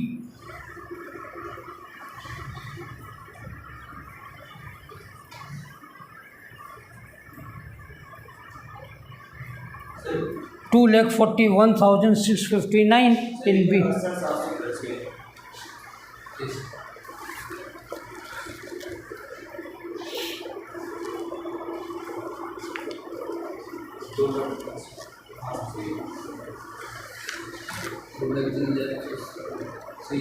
ठीक है। अब ऐसा करो, कैलकुलेटर लो और उत्तर को चेक करते हैं पहले, फिर आगे बढ़ेंगे। आप ये बताइएगा कि ग्रेड ए में कितनी इकाइयाँ हमने वर्किंग नोट में लिखी थी? वर्किंग नोट में लिखा था कितनी इकाइयाँ थी ग्रेड ए की? 600 कितना था लास्ट में? 600 और 500 400 500 थी सर। 400 है भाई। कहाँ 400?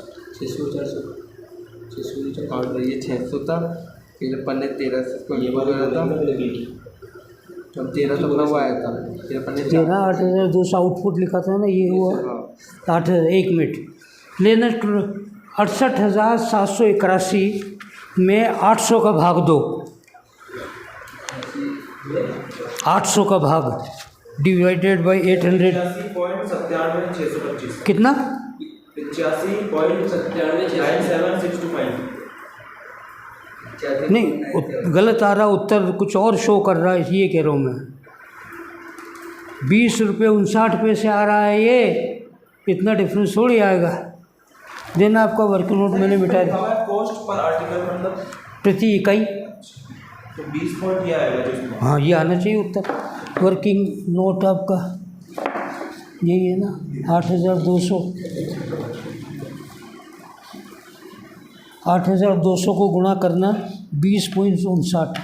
8,200 इंटू 20.59, 20.59। 17,005 59 सर 68,838 68,838। अरे यार, सबके अलग अलग आ रहा है, ये क्या कर रहे हो भाई?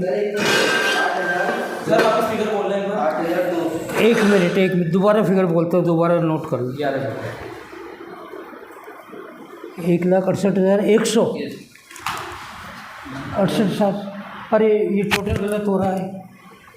आप लोग टोटल चेक करो, टोटल गलत हो रहा है ये। 1,46,000 तो वही है 764। ये देखो पता लगी ना, प्लस 22,000, 1,68,781। ये चेक करो टोटल। अब ठीक है, 1,68,700। हाँ, एक नहीं लिखा था। अब लो 1,68,781 बटे हुए 8,200। 200 ये सर 20.58 आ गया ना, बिल्कुल ठीक, ओके करेक्ट। 20.58 ये हो गया। अब लिखे हैं यहाँ पर cost per unit, total cost per unit या पर आर्टिकल ए में 1,68,781 बटे हुए 8,200, तो 20.59 उत्तर आएगा। चेक करें, ये उत्तर आया।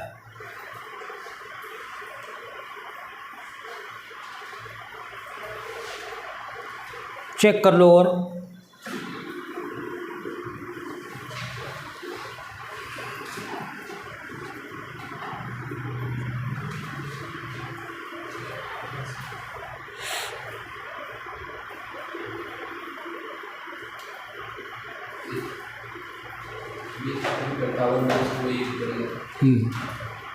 दूसरा बी, 2,41,659। पहले टोटल चेक कर लेना भाई। इसकी 8,200 अकाउंट में लिखना पड़ेगा, कहाँ से आता है? ये सेट वर्किंग नोट में ना 8,200 ये रहा।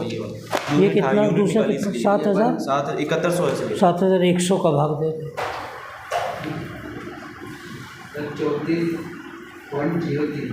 34.03 उत्तर चेक कर लो। अब आपका 0,4 बोल रहा है, तो 6 है। हाँ तो 4 करना।